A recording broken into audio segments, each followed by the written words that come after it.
প্রিয় দর্শক, আপনারা দেখেছেন যে গত দুদিনে, আজকে এবং গতকালকে, তিনটা প্রধান রাজনৈতিক দল, প্রধান কিনা জানি না, দুটো তো প্রধান বটেই, বিএনপি এবং জামায়াত ইসলামকে আমি প্রধানই মনে করি।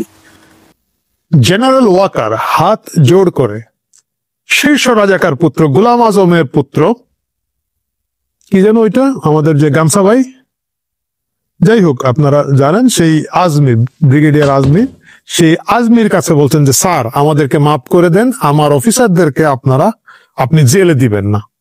কথাটা আমার নয়, কথাটা আপনার নয়, কথাটা কোনো ফেসবুকের ট্রল পেজের নয়, এটা হচ্ছে ব্রিগেডিয়ার আজমি সম্প্রতি তার সাক্ষাৎকারে জানিয়েছেন যে যখন পট পরিবর্তন হলো জুলাই আগস্টের আন্দোলনের পরে গত বছর, তারপরে তাকে ডেকে নিয়ে ভাত খাইয়ে আমাদের ওয়াকার সাহেব এই করুণ মিনতিটা করেছিলেন। বাইরে ভাই, বাংলাদেশের ইতিহাসে সেনা প্রধানদের মধ্যে এইরকম একটা লুথালুকরে কিভাবে যে আওয়ামী লীগ খুঁজে বাইর করে সেনা প্রধান করলো, এবং শুধু এই অপরাধেই তাদের আসলে ক্ষমতা থেকে যাওয়া উচিত বলে আমি মনে করি। যাই হোক, সেই আলাপে যাচ্ছি না।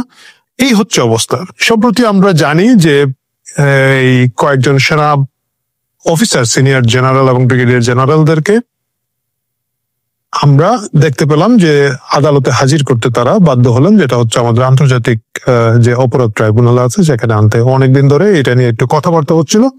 এখানে মজার বিষয় হচ্ছে, আমরা শুনলাম যে জেনারেল ওয়াকার তার একটা বক্তৃতায়, তাদের আভ্যন্তরীণ বক্তৃতায় বলেছেন যে আমার ব্রাদারদেরকে, উনি ব্রাদার বলেছেন, ব্রাদারদেরকে কারাগারে নিয়ে, প্রিজন ভ্যানে করে কারাগারে নিয়ে যাওয়া হচ্ছে, এইটা দেখতে আমার বুক ভেঙে যাচ্ছে। নাটক পারে ভাই, যাই হোক, ভেঙে যাচ্ছিল। এই হচ্ছে যে ওনার কথা। তো আমার ধারণা সরকার যেটা করেছে, ওরা বলছে ওহো, তাহলে তোমার সমস্যাটা কোথায়? সমস্যাটা হচ্ছে সেই গল্পের মতো আর কি, যে রানী, আপনারা জানেন যে রানী বলছিল যে ওরা কাঁদছে কেন জনগণকে দেখে, বলে ওরা তো রুটি পায় না, রুটি খেতে পারে না, এই জন্য কাঁদছে। বলে রুটি পায় না, কেক খায় না কেন?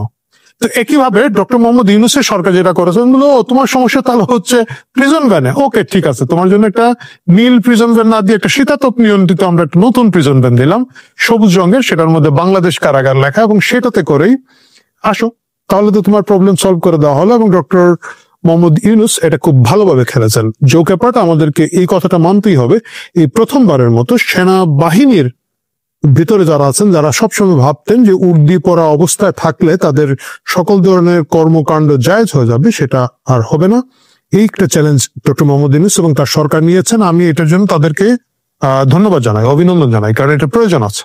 কেন প্রয়োজন আছে প্রিয় দর্শক, আমাদেরকে এটা মানতে হবে। আমরা যদি এই দেশটাকে মানবিক দেশ করতে চাই, যেখানে জনগণের ক্ষমতায়নকে এম্পাওয়ার্ড করতে চাই, এবং ডক্টর মোহাম্মদ ইউনূসের ভাষায় কি যেন সভ্য হইতে চাই, সভ্য দেশ হিসেবে পরিচিত করতে চাই, তাহলে প্রত্যেকটা মানুষকে তার কর্মকাণ্ডের জন্য দায় দায়িত্ব নিতে হবে, এবং সেই দায় দায়িত্বটা প্রপার ভাবে নিতে হবে।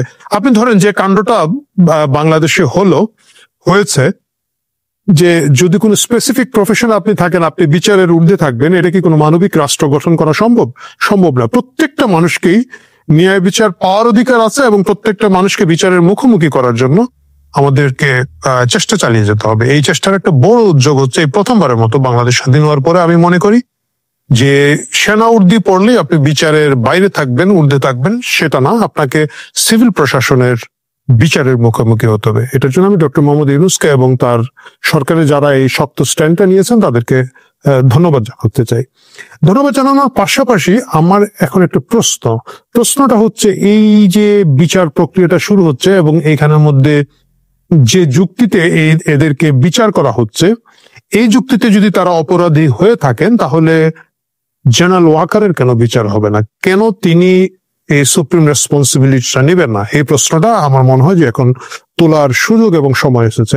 আমি একটা উদাহরণ দিই। যেমন ধরেন, একজন সেনা কর্মকর্তাকে গ্রেফতার করা হয়েছে কারণ তিনি জুলাই আগস্টের আন্দোলনের সময় অস্ত্র নিয়ে গুলি করছিলেন, সেরকম একটা ভিডিও ভাইরাল হয়েছিল এবং তাকে গ্রেফতার করা হয়েছে। ভালো। প্রশ্নটা হচ্ছে, কোনটা প্রাতিষ্ঠানিক অপরাধ এবং কোনটা দায়িত্ব পালনরত অবস্থায় করা অপরাধ, কোনটা ব্যক্তি অপরাধ, এই তিনটাকে আমরা কি সেপারেট করতে পারছি কিনা না? কারণ হচ্ছে যে অফিসারটা ওইখানে গুলি করছেন তিনি কিন্তু ওই জায়গায় আছেন এবং এই কারণে তিনি গুলি করছেন, এটা কিন্তু তার কোনো ব্যক্তিগত কাহিনী না। তিনি ব্যক্তিগতভাবে কারো বিরুদ্ধে শত্রুতা করে যে না আমি বাড়ি থেকে বেরিয়ে গিয়ে আমি আমার মতো করে গুলি করে দিচ্ছি, তা কিন্তু না। তিনি ওই জায়গায় দায়িত্ব আছেন এবং তার উপরে কমান্ডটা কি ছিল। যদি একজন সেনা কর্মকর্তা থাকেন বা একটা পুলিশ কর্মকর্তা, যে কোনো ইউনিফর্মধারী কর্মকর্তা থাকেন, তার উপরে যিনি আছেন তার বস যদি তাকে একটা নির্দিষ্ট দায়িত্ব দিয়ে থাকেন, তার দায়িত্ব হচ্ছে যে কোনো মূল্যে সেই দায়িত্ব পালন করা। এখন যদি একজন সেনা কর্মকর্তাকে বা তার অধীনস্থ ইউনিটকে নির্দেশ দেওয়া হয় যে এই জায়গাটায় তুমি এদেরকে ক্রস করতে দিবা না বা এদেরকে ঠেকাবা, এদেরকে আটকে ফেলবা, সেক্ষেত্রে কাম হোয়াট মে যে কোনো মূল্যে সেই কাজটা ওই সেনা অফিসারকে করতে হবে। সেটা যদি গুলি করে থামাতে পারে, পায়ে ধরে থামাতে পারে, বোমা মেরে থামাতে পারে, কারণ তাকে যদি এই দায়িত্ব দেওয়া হয়। এখন প্রশ্ন হচ্ছে, আমরা দেখতে পাচ্ছি যে ডিজিএফআই যে কর্মকর্তাদেরকে ধরা হচ্ছে, সাবেক কর্মকর্তাদেরকে ধরা হচ্ছে, র্যাবের যে সাবেক কর্মকর্তাদেরকে ধরা হচ্ছে, বিচারের মুখোমুখি করা হচ্ছে, এটা তো তাদের কোনো ব্যক্তিগত দায় দায়িত্বের জায়গা নয়। তারা এমন না যে না তাদের ব্যক্তিগত শখে ওই জায়গায় গিয়ে এই কাজটা করেছেন। র্যাবে বলুন, ডিজিএফআই তে বলুন বা অন্যান্য বাহিনীর যেসব দায়িত্বে তারা ছিলেন, এই দায়িত্বে স্পেসিফিকলি সরকার তাদেরকে ওইখানকে দায়িত্ব দিয়েছিলেন এবং তাদের দায়িত্বই হচ্ছে জঙ্গিদের দমন করা, তাদের দায়িত্ব হচ্ছে সন্ত্রাসীদের দমন করা এবং সেটা যে কোনো মূল্যে করা। আমাদের মতো দেশে এই জিনিসগুলা খুব আইনের ভিতরে করা সম্ভব হয় না, কারণ আপনারা দেখেছেন এই যেমন ধরেন ডক্টর ইউনূস আসার পরে শত শত হাজার হাজার জঙ্গিদেরকে শুধু বের করে দেওয়া হয়নি, স্যালুট আদাব দিয়েও অনেক জঙ্গিকে বের করে দেওয়া হয়েছে। এই অবস্থায় গিয়ে দেখা যায় যে আইনের বাইরে গিয়ে অন্ধকার জগতে অনেক কিছু করে অপরাধকে থামাতে হয়। যে অফিসাররা, প্রথম কথা হচ্ছে এই কাজটা কি ভালো? আমি বলবো এটা অবশ্যই ভালো না, এটা নিন্দনীয়, এটা অপ্রত্যাশিত, এটা কোনো সভ্য দেশ চায় না। কিন্তু বাস্তবতা হচ্ছে যে অফিসাররা এই কাজগুলো করেছেন তারা অধিকাংশ ক্ষেত্রে দেশের স্বার্থের জন্য করেছেন। সুতরাং এই বিচারটা যদি করতে হয় আমাদের তিন ধরনের বিচারে যেতে হবে। আর আপনারা অনেকে বলতে পারেন যে এই জিনিসটা খারাপ জেনে ওই অফিসার এই কাজটা করছেন কেন? ভাই, এটা কোনো প্রাইভেট কোম্পানির চাকরি নয়। আপনি একজন সেনাবাহিনীর অফিসার, আপনার সিনিয়র অফিসার যদি আপনাকে বলেন, আপনার যে কমান্ডিং বস যদি আপনাকে এটা কমান্ড দেন আর আপনি যদি বলেন আমি এটা করবো না, আপনার কোর্ট মার্শাল হবে। তাই যদি ঘটে থাকে তাহলে আমরা মনে করি যে এই সেনা অফিসার যাদের বিচার করা হচ্ছে তাদের বিচার প্রথমে দেখতে হবে তারা ব্যক্তিগতভাবে কোনো কিছু করেছেন কিনা। ব্যক্তিগতভাবে তারা তাদের চাকুরিরত উচ্চাভিলাষের জন্য বা তাদের কেরিয়ার গঠনের জন্য যে জিনিস সরকার চায় না এরকম কিছু করেছেন কিনা। এরকম অনেক কিছু হয়েছে। যেমন ধরেন আমাদের ওই যে কি ছিল একটা হাউন আঙ্কেল প্রচুর কাজ করেছে। সে নিজেকে অনেক বড় আওয়ামী লীগার দেখানোর জন্য, অনেক বড় সরকার সমর্থক দেখানোর জন্য। হ্যাঁ, সরকার এতে খুশি হয়েছেন, মনে মনে হাততালি দিয়েছেন এবং এর শাস্তি তারা পেয়েছেন, সেটা অন্য আলাপ। কিন্তু হাউন আঙ্কেলের অনেক কিছু, কিন্তু হাউন আঙ্কেলকে ব্যক্তিগতভাবে দায় দায়িত্ব নিতে হবে। এখন এই যে সেনা কর্মকর্তা যারা ছিলেন, এটা স্পেসিফিক করা উচিত সরকারের, এদের কে কে ব্যক্তিগত উদ্যোগে ব্যক্তিগত উৎসাহে কাজ করেছেন। আর যদি সেটা না করে থাকেন, যদি প্রফেশনাল কারণে তারা করে থাকেন, এটার জন্য ব্যক্তি সেনা অফিসারদেরকে এইভাবে দায়ী করা ঠিক হচ্ছে কিনা। যদি হয়ে থাকে, কেন জেনারেল ওয়াকার নয়? কারণ আপনারা দেখেন জেনারেল ওয়াকার ক্ষমতায় আসার মানে সেনাপ্রধান হওয়ার পরেও কিন্তু শেখ হাসিনা সরকারের পতনের আগ পর্যন্ত যদি এই হাওয়া ভবন না তো আয়নাগর সেনা অভ্যন্তরে থেকে থাকে, এর দায়িত্ব কিন্তু জেনারেল ওয়াকারকে নিতে হবে। জেনারেল ওয়াকার তো সেনা প্রধান হওয়ার পরের দিন এটা বন্ধ করার নাই। ইনফ্যাক্ট উনি তো কখনো বন্ধ করতেন না। তো উনি যদি বন্ধ না করে থাকতেন তাহলে দায়িত্ব কেন ওনাকে নিতে হবে না? এখন উনি যদি বলেন যে উনি জানি না, আমি দেখেছি একজন সেনা কর্মকর্তা বলেছেন যে ডিজিএফআই আমাদের অধীনে না, এই না সেই না।